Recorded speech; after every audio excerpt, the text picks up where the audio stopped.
politics over public safety. So, what happens now? Joining me is a member of the House Oversight and Government Reform Committee, Congressman Joe Walsh. Good morning to you, Congressman.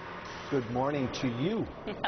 Thank you so much for getting up bright and early. When you hear the Attorney General say that this was all a political witch hunt, what's your response back? He ought to be ashamed of himself. I mean, think about this. Here's the chief law enforcement officer in this country who's telling the American people he's above the law. Gretchen, if you and I were subpoenaed, we'd have to turn over documents or we'd be thrown into jail. We have a dead border control agent named Brian Terry. We have over 200 dead Mexicans because of something our government did, and 18 months later, we still don't have answers. So where does it go from here, Congressman? Because now you have this overwhelming vote for contempt of Congress, but what does that mean?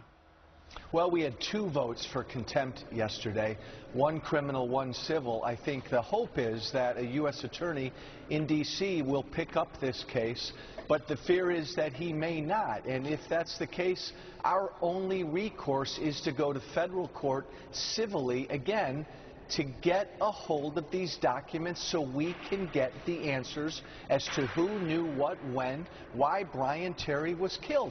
That's all we're trying. And the Attorney General, Eric Holder, is just basically stonewalling and playing politics. But the president himself said that it was executive privilege. Does that prevail in court?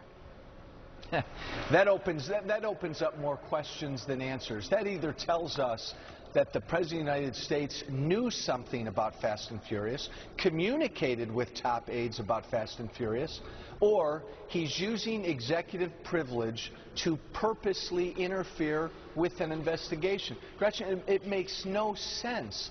For months, Eric Holder and President Obama have told us they knew nothing about Fast and Furious. I keep coming back to this.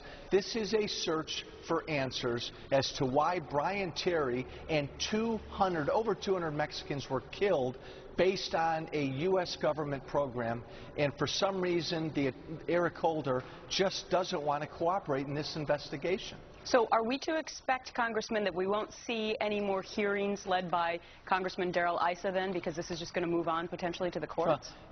I can tell you, a member of Chairman Issa's committee, we're going to continue to pursue this even around this contempt charge. And again, the hope is that a U.S. attorney in D.C. will pick this up. If not, that a federal court, a federal judge will pick it up and force Eric Holder to provide these documents so we can get answers. May take some time, but my God, for the Terry family, it's well worth it. Congressman Joe Walsh, Republican from Illinois, member of the House Oversight and Government Reform Committee, looking into this. Thanks much for your time. Great to be with you.